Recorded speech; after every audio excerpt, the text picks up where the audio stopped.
Bible in 1 year, Day 23.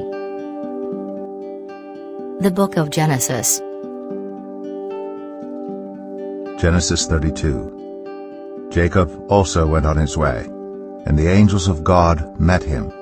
When Jacob saw them, he said, "This is the camp of God." So he named that place Mahanaim.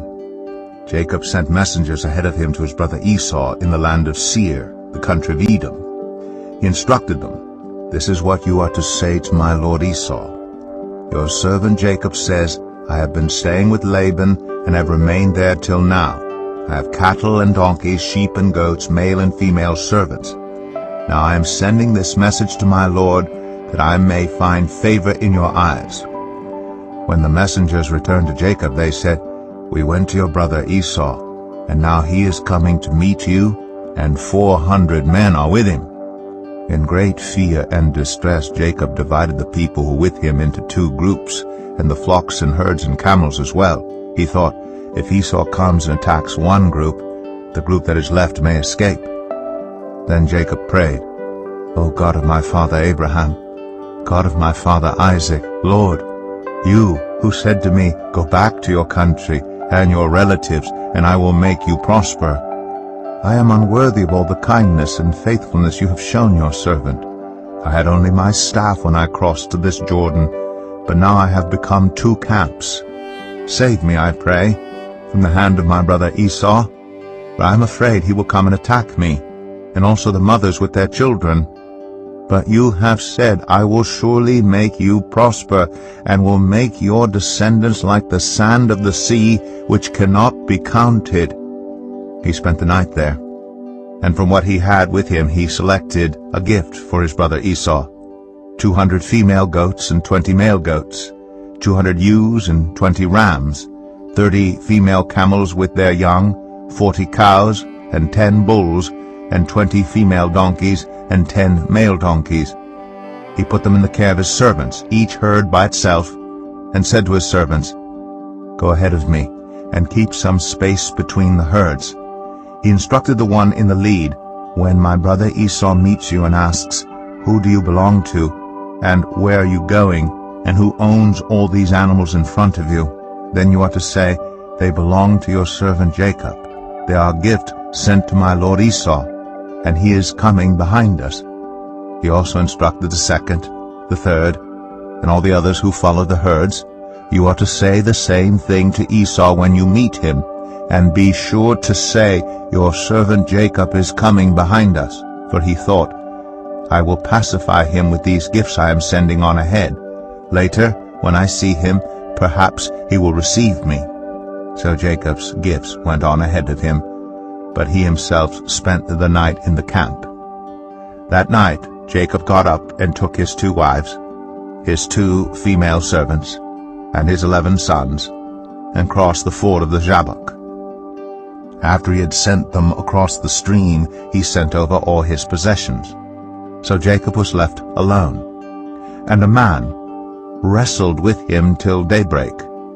When the man saw that he could not overpower him, he touched the socket of Jacob's hip, so that his hip was wrenched as he wrestled with the man. Then the man said, "Let me go, for it is daybreak." But Jacob replied, "I will not let you go, unless you bless me."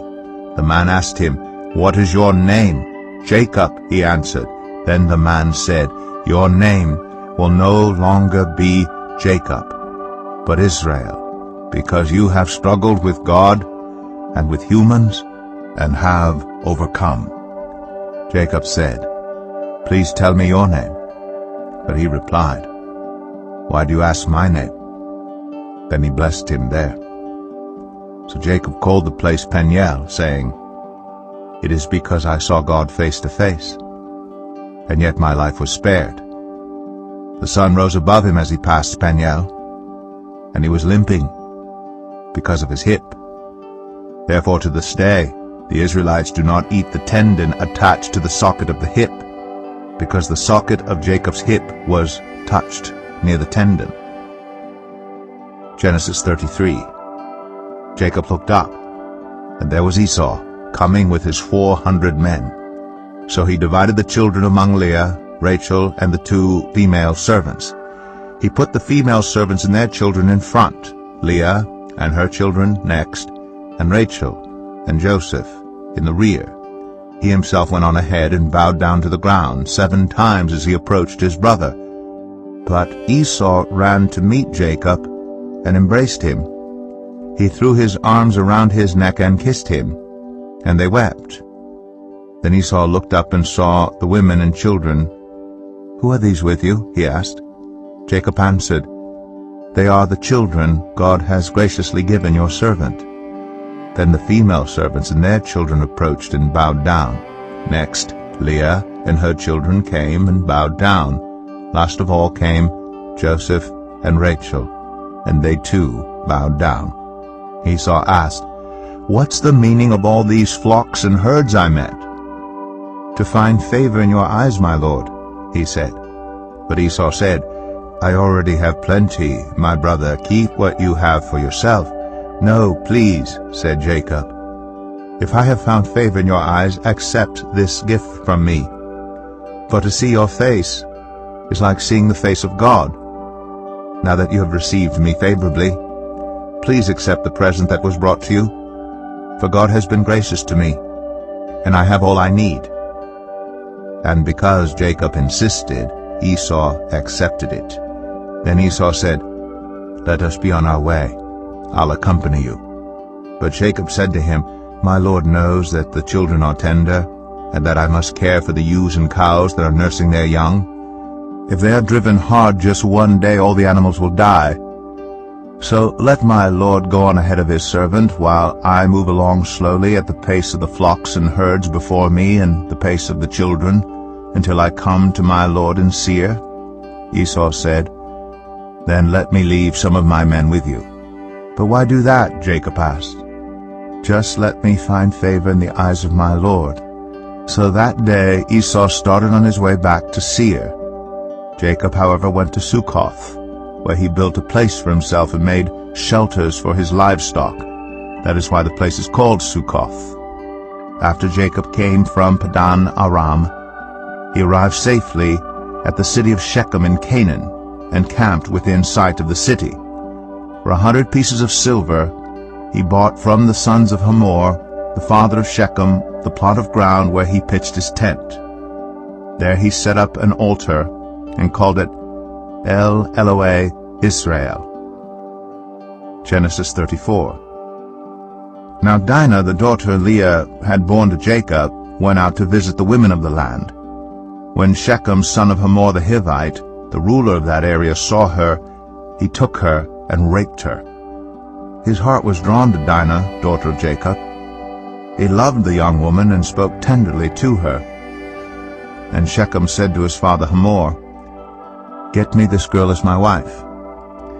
When Jacob heard that his daughter Dinah had been defiled, his sons were in the fields with his livestock, so he did nothing about it until they came home. Then Shechem's father Hamor went out to talk with Jacob. Meanwhile, Jacob's sons had come in from the fields as soon as they heard what had happened. They were shocked and furious because Shechem had done an outrageous thing in Israel by sleeping with Jacob's daughter, a thing that should not be done. But Hamor said to them, "My son Shechem has his heart set on your daughter. Please give her to him as his wife. Intermarry with us, give us your daughters, and take our daughters for yourselves. You can settle among us, the land is open to you, live in it, trade in it, and acquire property in it." Then Shechem said to Dinah's father and brothers, "Let me find favor in your eyes, and I will give you whatever you ask. Make the price for the bride and the gift I am to bring as great as you like, and I'll pay whatever you ask me. Only give me the young woman as my wife." Because their sister Dinah had been defiled, Jacob's sons replied deceitfully as they spoke to Shechem and his father Hamor. They said to them, "We can't do such a thing. We can't give our sister to a man who is not circumcised. That would be a disgrace to us. We will enter into an agreement with you on one condition only, that you become like us by circumcising all your males. Then we will give you our daughters and take your daughters for ourselves. will settle among you and become one people with you. But if you will not agree to be circumcised, we'll take our sister and go." Their proposal seemed good to Hamor and his son Shechem. The young man, who was the most honored of all his father's family, lost no time in doing what they said, because he was delighted with Jacob's daughter. So Hamor and his son Shechem went to the gate of their city to speak to the men of their city. "These men are friendly toward us," they said. "Let them live in our land and trade in it. The land has plenty of room for them. We can marry their daughters, and they can marry ours. But the men will agree to live with us as one people only on the condition that our males be circumcised as they themselves are. Won't their livestock, their property, and all their other animals become ours? So let us agree to their terms, and they will settle among us." All the men who went out of the city gate agreed with Hamor and his son Shechem, and every male in the city was circumcised. 3 days later, while all of them were still in pain, 2 of Jacob's sons, Simeon and Levi, Dinah's brothers, took their swords and attacked the unsuspecting city, killing every male.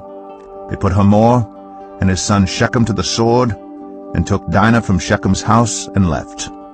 The sons of Jacob came upon the dead bodies and looted the city where their sister had been defiled. They seized their flocks and herds and donkeys, and everything else of theirs in the city and out in the fields. They carried off all their wealth and all their women and children, taking as plunder everything in the houses.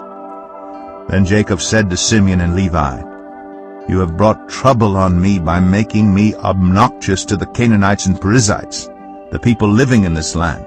We are few in number, and if they join forces against me and attack me, I and my household will be destroyed." But they replied, "Should he have treated our sister like a prostitute?